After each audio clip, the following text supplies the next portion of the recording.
আসসালামু আলাইকুম সবাইকে। সবাই কেমন আছেন?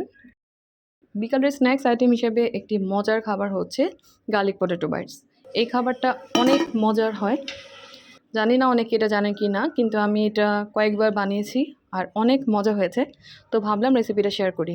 প্রথমে এটার জন্য ৩-৪টি আলু সিদ্ধ করে নিব। তারপর যেহেতু এটা গার্লিক দিয়ে বানানো হবে, এজন্য ২টা বড় সাইজের গার্লিক কুচি কুচি করে তেলের মধ্যে ফ্রাই করে নিচ্ছি। তো ব্রাউন কালার হওয়া পর্যন্ত ওয়েট করব। এর মাঝখানে আলুগুলো ম্যাশ করে নিয়েছি। এখন দিয়ে দিচ্ছি ২ চামচের মতো চিলি ফ্লেক্স। তো চিলি ফ্লেক্স দিয়ে হালকা একটু নেড়ে চেড়ে এর মধ্যে পানি দিয়ে দিব ১ কাপের মতো। তো পানিগুলো ফুটে উঠলে এর মধ্যে দিয়ে দিচ্ছি লবণ। তারপর দিয়ে দিচ্ছি ২ কাপের মতো চালের গুঁড়ো। এটা অবশ্যই চালের গুঁড়ো দিয়ে বানাতে হবে, নাহলে কিন্তু ক্রিস্পি হবে না।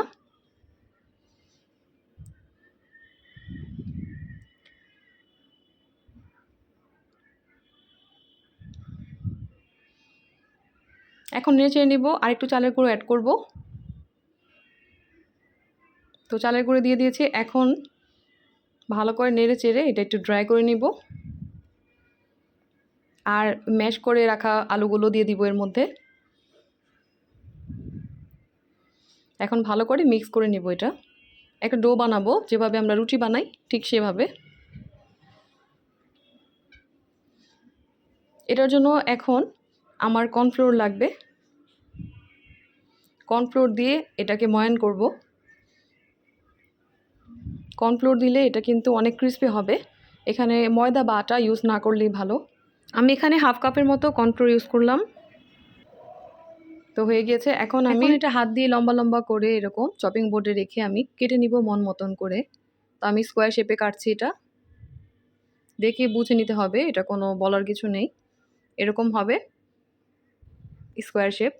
তো এখন এটা আমি ডুবো তেলে ফ্রাই করব। এটা কেউ চাইলে বিভিন্ন রকম শেপ দিতে পারেন, সম্পূর্ণ যার যার ইচ্ছার উপর ডিপেন্ড করে। তো আমি স্কোয়ার শেপ দিলাম, এটাই আমার কাছে ইজি মনে হয়েছে। তো এটা এখন ডিপ ফ্রাই করে নিতে হবে। অনেক মজার হয় এটা। যদি আপনি সস দিয়ে খান তাহলেও খেতে পারেন, বা এভাবেও খেতে পারবেন। এটা এমনিতেই অনেক মজার, ফ্রেঞ্চ ফ্রাইয়ের মতো অনেকটা লাগবে, আর গার্লিকের একটা ফ্লেভার আসবে, খুবই দারুণ। তো তৈরি আমাদের গার্লিক পটেটো বাইটস। এটা আওয়াজ শুনে বুঝতে হবে কীরকম হয়েছে।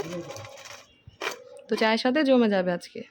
খুব ইজি একটা রেসিপি শেয়ার করলাম, আশা করি সবার কাছে ভালো লাগবে। তো আজকে এই পর্যন্তই। সবাইকে আল্লাহ হাফেজ।